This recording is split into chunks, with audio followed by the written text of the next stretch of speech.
Okay, I am making Cuban croquettes, ham croquettes. This is my first time making it.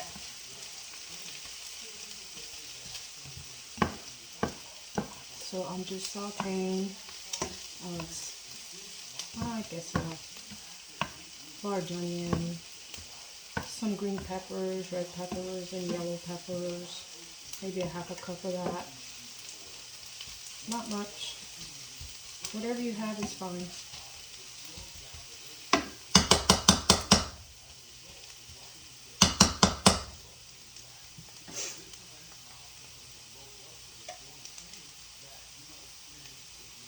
So you want to get it translucent. You don't want to like make them brown or anything. So I'm going to turn it down to medium low, like on number 3. And once that softens up, I'll throw the seasonings in here so that it'll incorporate in here well. I got maybe a tablespoon of parsley and a half tablespoon of cilantro in here. Then I have some garlic, which I'm going to put that in a little bit. I don't want to put it in too soon because then my garlic will brown and then it'll kind of taste bitter. So, and then I have my seasoning. I have like a tablespoon of sazon completo. I have like a teaspoon of oregano. I'm sorry, cumin. My ham is not the sweet ham, and I like my croquettes to be a little bit on the sweeter side.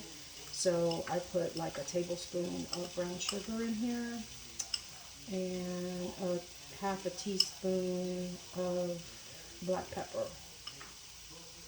and a half a teaspoon of sweet paprika as well.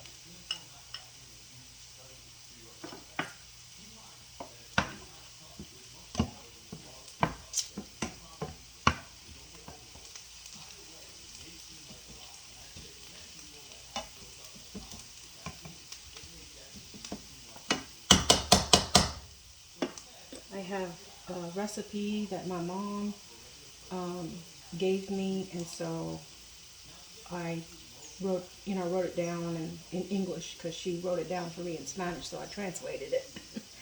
And I also watched some YouTube videos, and everybody has a different way of making them.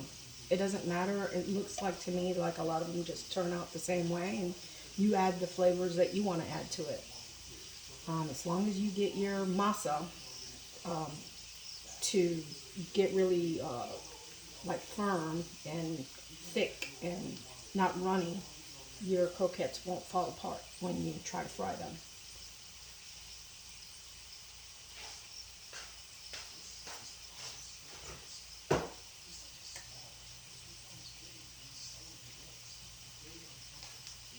So you can use pretty much any kind of ham you want.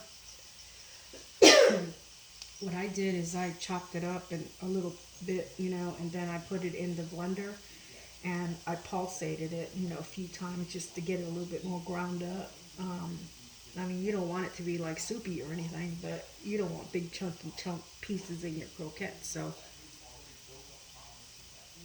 that's like my mom used to make it. Although I have seen people chop up in little pieces, which that's fine too if you want to have little bits of chunky pieces in your croquettes. I'd rather it kind of all blend in together so you have one nice bite. And these peppers I like to see the peppers in my croquettes. I don't want to blend it in, make it soupy or anything. Some people like to make a sofrito and they put it in the blender and it's all like a liquid based, I mean, that's fine too if you don't want to have the little pieces of pepper in it, but I like to see it.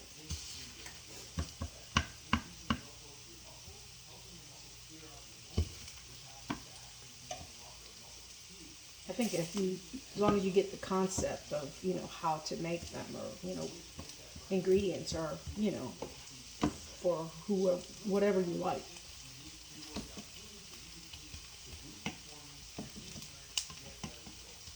You can also make chicken croquettes, or you can make the fish croquettes are a little bit more complicated because you want to use like a fish head. It really doesn't matter what kind of fish you use. I mean, you can use striper or bass or red snapper. It don't matter as long as you have the whole fish, and especially the head and the bones, and then you boil it till you get all that goodness out of there, you know. Of course, you want to take all your meat out and separate it from the bones, you know, after that is all done. And then you use that same liquid in with your peppers and onions, and you saute it together with some of that liquid to get it that fish flavor that you want. And I don't think I'll ever attempt to do that.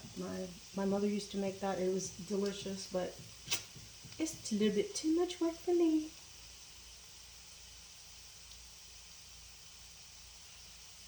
Okay, so I'm going to put the camera on pause because this has a little bit more to go. I'll be right back.